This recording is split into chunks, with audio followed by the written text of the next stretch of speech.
कि हरियाणा के कोने कोने से बदलाव की आवाज आ रही है। ये जो प्रदेश हरियाणा प्रदेश एक समय में विकास का प्रतीक प्रदेश, खुशहाली का प्रतीक प्रदेश हुआ करता था, आज 10 साल की सरकार के बाद विकास में तो जो नंबर 1 था वो तो विकास दर में हम हरियाणा प्रदेश आज 17वें नंबर पे आ गया, नंबर 1 देश में बन गया। तो आज बेरोजगारी में हरियाणा प्रदेश नंबर 1 बन गया। पढ़े लिखे बच्चों को रोजगार नहीं, ना सरकारी नौकरी रही, ना निजी कोई इतनी कोई इन्वेस्टमेंट आई। बेरोजगारी में देश में नंबर 1 हरियाणा। महंगाई की चोट सबसे ज्यादा हरियाणा में। आज स्थिति ऐसी आ गई हरियाणा में, दूध दही का खाना था ऐसा हरियाणा था, अब नशे की बढ़ोतरी में नंबर 1 हरियाणा हो गया। ये स्थिति आ गई, नशे में नंबर 1, अपराध दर बढ़ गया और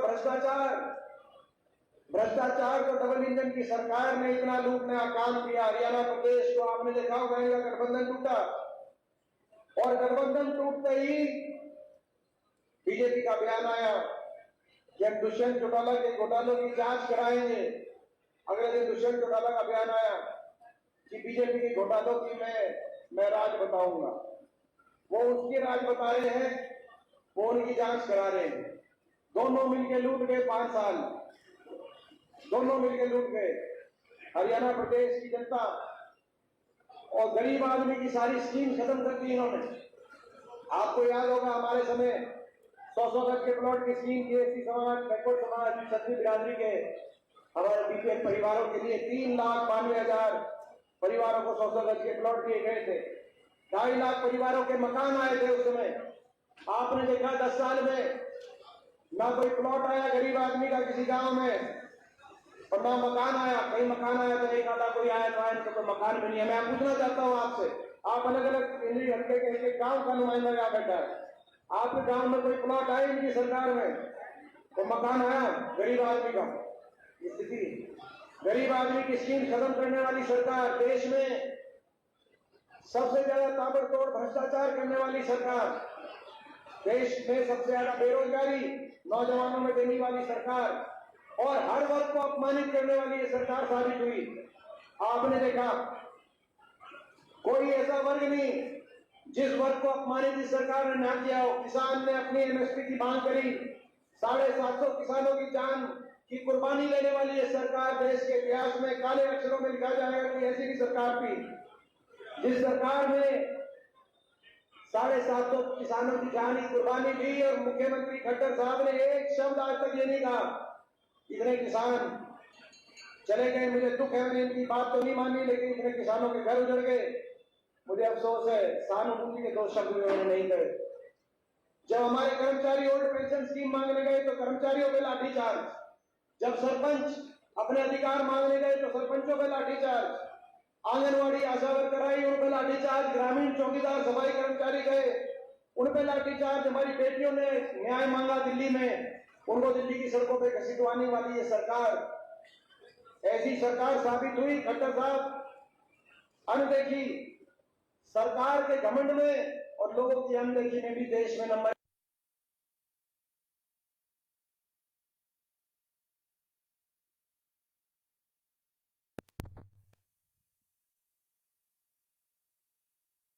आखिरी 6 महीने में जनसंवाद के नाम से उन्होंने प्रोग्राम किया, आपने देखा होगा, मगर वो जनसंवाद था कि जन अपमान था।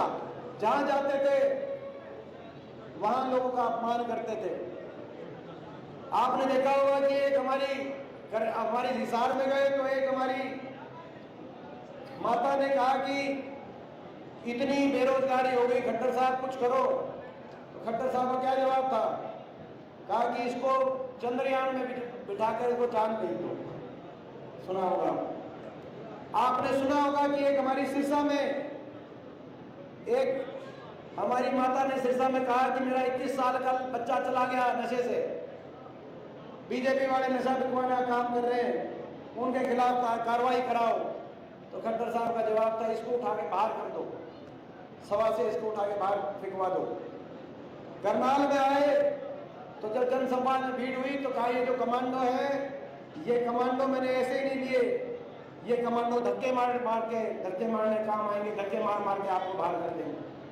अरे खट्टर साहब, सरकारें हमारी भी रही, हुड्डा साहब मुख्यमंत्री रहे, कमांडो तो दूर की बात है, कमांडो तो मैंने जीवन में नहीं देखा, मैं भी सांसद रहा, मैंने जनता के लिए धक्के खाए होंगे, किसी को धक्का मारने की तो दूर की बात है। लेकिन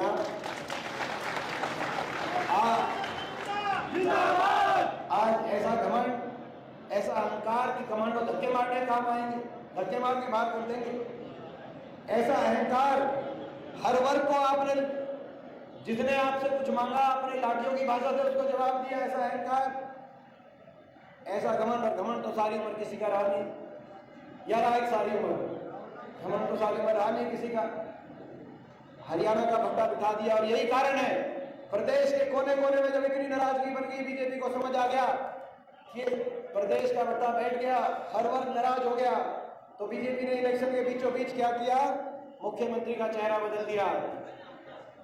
10 साल के बाद उप मुख्यमंत्री का चेहरा बदल, उप मुख्यमंत्री की तो छुट्टी करा दी दुष्यंत चौटाला की, तो घर में किया रिटायर करके, तो जमनाबाद जाएगा, कहा जाएगा। उप मुख्यमंत्री की छुट्टी करा के घर में थी। मैं बीजेपी को कहना चाहता हूं, 10 साल हरियाणा का भट्टा बिठाने के बाद लोगों की नाराजगी के सामने अब आप क्या मुख्यमंत्री बदल रहे हो, अब आप क्या उप मुख्यमंत्री बदल रहे हो, अब तो ये हरियाणा की जनता है, जनता सरकार ही बदलने का काम करेगी, आपको बदलेगी। लोगों ने मन बना लिया। हरियाणा कोने कोने से एक ही आवाज आ रही है, बीजेपी की सरकार जारी है, और हुड्डा साहब के नेतृत्व में, उदय भान जी की अध्यक्षता में कांग्रेस पार्टी की सरकार आ रही है। 10 की 10। मेरे से कोई पूछ रहा था, करनाल का पत्रकार, कि क्या माहौल लग रहा है आपको। पहले पूछा कि क्या माहौल लग रहा है आपको, रोहतक में क्या माहौल है। मैं रोहतक में एक तरफा निजी जीत रहे होते तो आपके बीच में थोड़ी मैं खड़ा होता, ठीक बात है ना।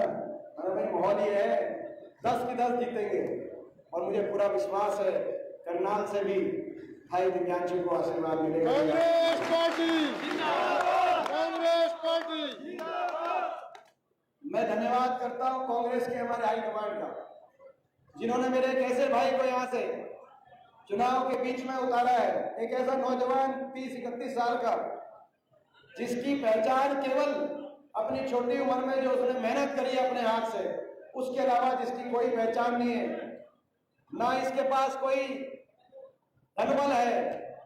एक गरीब परिवार से, एक गरीब परिवार का एक नौजवान, जिसने छोटी सी उम्र में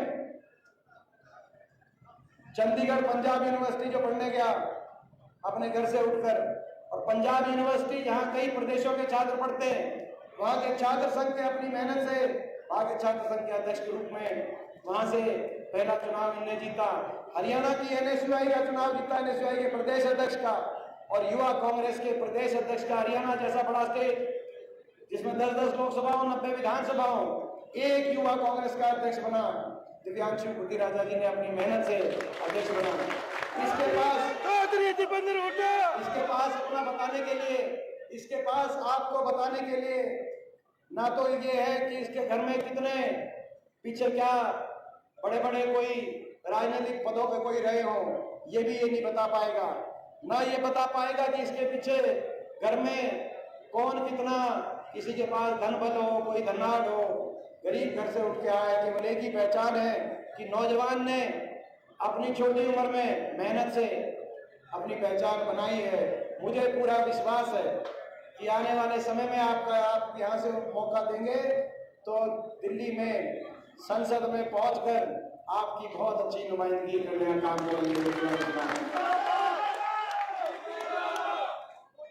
और मेरे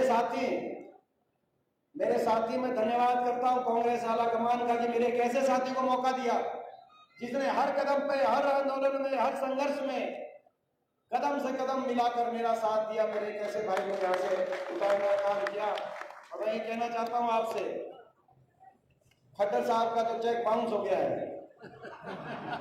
ठीक बात है ना, ये खट्टर साहब का चेक बाउंस हो गया है। अब आप डीडी की तरफ आओ, दीपेंद्र और दिव्यांशु की तरफ आओ। और हरियाणा में बदलाव होगा। आपने देखा इन्होंने मुख्यमंत्री का भी चेहरा बदला, उप मुख्यमंत्री का भी चेहरा बदला, लेकिन उसके बावजूद हर रोज भाजपा से नेता सड़क के कांग्रेस पार्टी की तरफ आ रहे हैं। आपने देखा 3 दिन पहले 3 विधायकों ने इस सरकार से समर्थन वापस लिया और कांग्रेस पार्टी को समर्थन देने का काम किया, चाहे हमारे नीलोखेड़ी से हो, चाहे पुंडरी से हो, चाहे दादरी से हो। 3 विधायकों ने। आज भी हमारे भाई मनोज भदवा जी करनाल से वो आज शामिल हुए। बीजेपी वाले, आप मीडिया वाले पूछ रहे थे सुबह कि आप ये आज आपने ज्वाइनिंग करा दी, इतनी आने वाले दिनों में क्या होगा? मैंने कहा इलेक्शन तक ज्वाइनिंग चलती रहेगी, आगे और कराएंगे।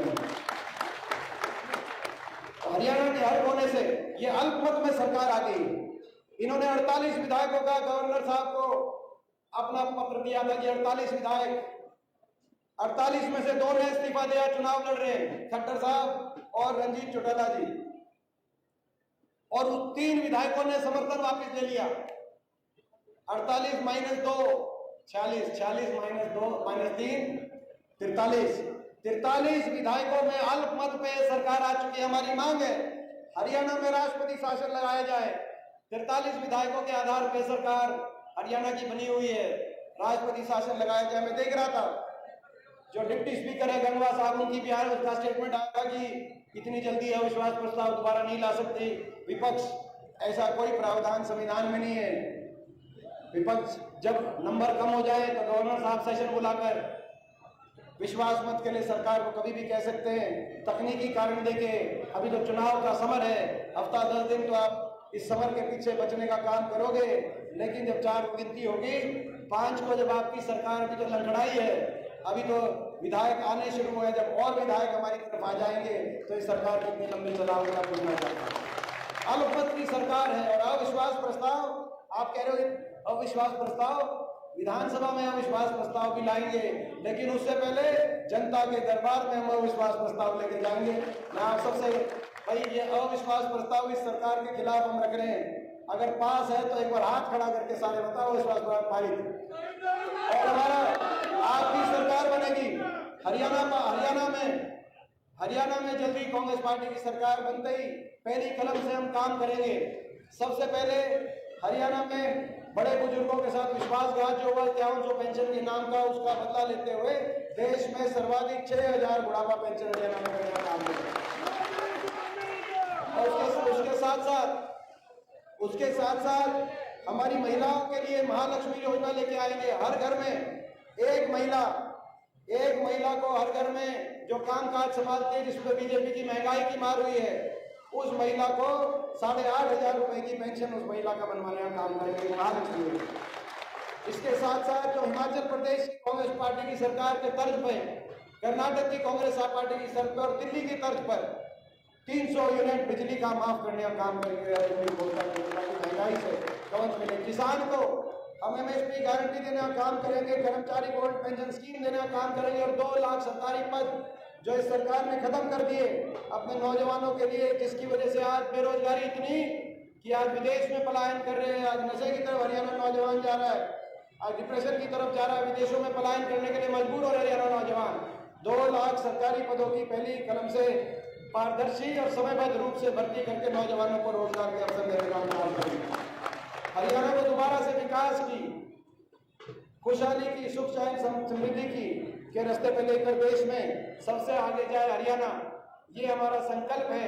और उस संकल्प के लिए हम आपसे आशीर्वाद मांगते हैं।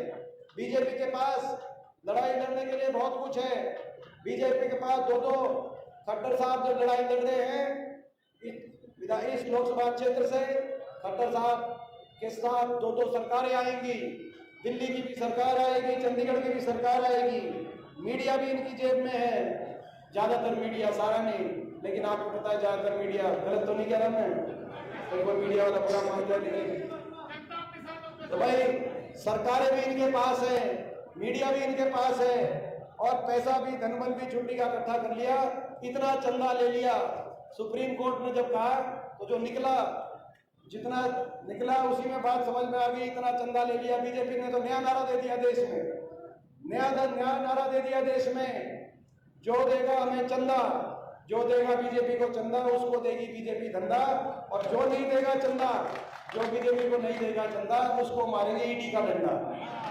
आपने देखा 2 मुख्यमंत्री अंदर कर रखे थे, अरविंद केजरीवाल जी और हमारे हेमंत सोरेन जी, 2 मुख्यमंत्री प्रजातंत्र अगला घोटना काम कर रहे हैं। आज संविधान को कह रहे हैं, बाबा साहब के कह रहे हैं, बाबा साहब के संविधान को तोड़ेंगे। 400 का हमने इसीलिए नारा दिया है। मैं बीजेपी वालों को कहना चाहता हूं, बाबा साहब के संविधान में तो हम आज भी नहीं आने देंगे, तोड़ेंगे तो बीजेपी के घमंड को हम तोड़ेंगे। याद करेंगे तो भाई इनके पास पैसे की कमी नहीं, चंदा इतना ले लिया। कोरोना के टीका लगाने वाली कंपनी से भी चंदा ले लिया 450 करोड़। कोरोना का टीका जो लगाया वैक्सीन का, किस ने लगाया था? एक बार हाथ खड़ा करके बताना भाई। कोरोना का टीका मैंने भी लगवा लिया था, पहले नहीं लगवा रहा था, लेकिन फिर कईयों ने लगवा लिया, फिर बोले नहीं आप भी लगवाओ, घर वालों ने। कोरोना के टीका वाले से 450 करोड़ ले लिया। भाई अगर कोरोना के टीका में कोई कमी नहीं थी तो ये कैसे इंसानियत थी कि आपने उससे भी 450 करोड़ का चंदा लिया? और अगर कोरोना के टीका में कमी थी और आपने पैसे लेके उसको पारे, अगर कमी थी तो फिर हमारे सुबह क्यों लगवाया भाई? तो फिर हमें टीका क्यों लगवाया? तो ये मैं समझता हूँ पैसा भी इनके पास बहुत है, बहुत चंदा ले लिया इन्होंने। पैसा भी है, सरकार भी है, मीडिया भी है। हमारा भाई, इसके पास कुछ नहीं है, इसके पास कुछ है इनसे लड़ाई लड़ने के लिए। तो आपका आशीर्वाद है, उसमें कमी मत छोड़ना। मैं कह रहा हूं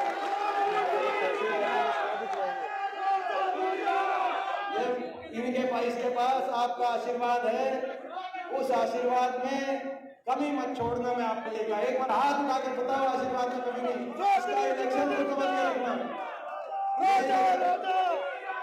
मैं भी बहुत पहला इलेक्शन जब मैंने लड़ा तो मैं भी 26 साल का था, 26 साल का था। जज्बा है इसके पास, जज्बा इसके पास जज्बा है, अपनी मेहनत है, अपनी ईमानदारी ये है।